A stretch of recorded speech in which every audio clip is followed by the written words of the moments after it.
It's me നാഷി. ഇന്ന് ഞാൻ നിങ്ങൾക്ക് പരിചയപ്പെടുത്താൻ പോകുന്നത് ഒരു പുതിയൊരു എഴുത്തുകാരനാണ്. അഷ്റഫ് അണ്ടോണ എന്ന് പറയപ്പെടുന്ന എൻ്റെ ചക്കാലക്കൽ ഹയർ സെക്കൻഡറി സ്കൂളിലെ ഞാൻ വർക്ക് ചെയ്യുന്ന എൻ്റെ സ്കൂളിലെ എൻ്റെ അധ്യാപകൻ, സുഹൃത്ത്, എൻ്റെ ജ്യേഷ്ഠതുല്യൻ എന്നൊക്കെ പറയപ്പെടുന്ന ആളാണ് അഷ്റഫ് മാഷാണ്. അഷ്റഫ് മാഷ് അഷ്റഫ് അണ്ടോണ എന്ന പേരിലാണ് ഇപ്പോൾ ഇനി അറിയപ്പെടാൻ പോകുന്നത്.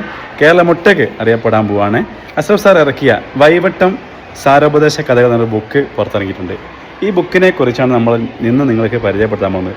ഈ ബുക്കിൻ്റെ കഥകൾ, ബുക്ക് സാർ എഴുതാൻ തുടങ്ങിയ എന്ന് തുടങ്ങി, ബുക്ക് എഴുതാനുണ്ടായ കാരണം എന്നൊക്കെ ഉണ്ടാവുമല്ലോ. അങ്ങനെ കുറേ ചെറിയൊരു കാരണങ്ങൾ വിശദീകരിക്കാൻ വേണ്ടി ഞാൻ അഷ്റഫ് സാർ അടുത്തേക്ക് പോവാണ്. ബാക്കി വിശേഷങ്ങളൊക്കെ നമുക്ക് അഷ്റഫ് സാറോട് തന്നെ നേരിട്ട് ചോദിക്കാം. ഓക്കെ, അഷ്റഫ് സാറെ തേടി പോവാണ്. അഷ്റഫ് സാറോട് ബാക്കി വിശേഷങ്ങളും കാര്യങ്ങളൊക്കെ നമുക്ക് ചോദിച്ചറിയാം. അഷ്റഫ് മാഷേ, അസ്സലാമു അലൈക്കും. ഇതാണ് ഞാൻ പറഞ്ഞ അഷ്റഫ് സാർ. നമുക്ക് എങ്ങനെ പോണേ? ഞാൻ നിങ്ങളെ ബുക്ക് കണ്ട് ഇത് പ്രിൻസിപ്പാൾ നിങ്ങൾ കൈമാറി ഞാൻ അറിഞ്ഞു. നമ്മൾ ചക്കാലക്കൽ ഹയർ സെക്കൻഡറി സ്കൂളിലെ ലൈബ്രറി ഹാളിലേക്ക് അഷ്റഫ് സാറ് കൈമാറിയ ബുക്കാണത്. അപ്പോൾ ഇതിൻ്റെ ബുക്കിൻ്റെ വിശേഷങ്ങളാണ് നമ്മൾ നിങ്ങൾക്ക് മുന്നിൽ അവതരിപ്പിക്കാൻ പോണത്. ബുക്ക് അഷ്റഫ് സാർ ഇറക്കാനുണ്ടായ കാരണം, എങ്ങനെ ഇറക്കി, എന്തിനിറക്കി, ഇങ്ങനെ കുറേ കാരണങ്ങളുണ്ട്. ഓരോ ബുക്കിനും ഓരോ കഥകൾ പിന്നാമ്പുറത്ത് കുറേ പിന്നാമ്പറം ഉണ്ടാവുമല്ലോ. ആ പിന്നാമ്പറം തേടിയാണ് ഇപ്പോൾ ഞാൻ വന്നിരിക്കുന്നത്. അപ്പോൾ ഇതിൻ്റെ വിശേഷങ്ങളാണ് നമ്മൾ ഇന്ന് അഷ്റഫ് സാറോട് ചോദിച്ചറിയാൻ പോണത്. എഴുത്തിൻ്റെ വിശേഷം എന്ന് പറയാൻ വർഷങ്ങളായി എഴുതാറുണ്ടെങ്കിലും ഒരു പുസ്തകമായി രൂപപ്പെട്ട് പ്രസിദ്ധീകരിക്കപ്പെടുന്നത് ഈ വഴിവട്ടമാണ് ആദ്യമായിട്ട്. ഇതിൽ സാരോപദേശ കഥകളാണ്, ബാലസാഹിത്യ കഥകൾ.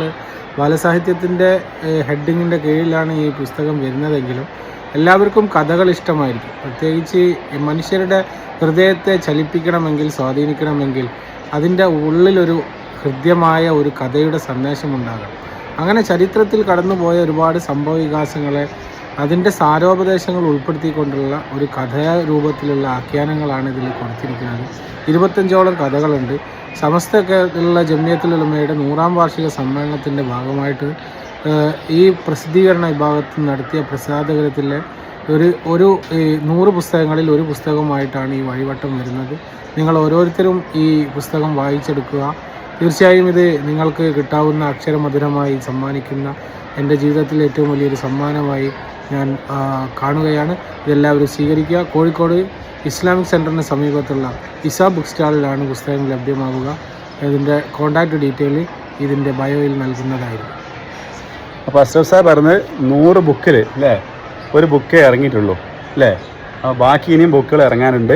അപ്പോൾ എല്ലാവരും സപ്പോർട്ട് ചെയ്യുക. ഈ ബുക്കുകൾ വാങ്ങേണ്ട സ്ഥലമൊക്കെ അഷ്റഫ് സാർ പറഞ്ഞിട്ടുണ്ട്. ഇതിൻ്റെ അടിയിൽ ബുക്ക് വാങ്ങേണ്ട സ്ഥലവും ഫോൺ നമ്പറൊക്കെ നമ്മൾ കൊടുക്കുന്നതാണ്. അപ്പോൾ എല്ലാവരും സപ്പോർട്ട് ചെയ്യുക. നമ്മൾ അഷ്റഫ് സാർ ഇനി അങ്ങോട്ടും നല്ല നല്ല ബുക്കുകളൊക്കെ എഴുതി ഉഷാറാവട്ടെ ഇൻഷാ അല്ലാഹ്. എല്ലാവരും സപ്പോർട്ട് ചെയ്യുക, ദുആ ഇറക്കുക, ബുക്കുകൾ വാങ്ങുക.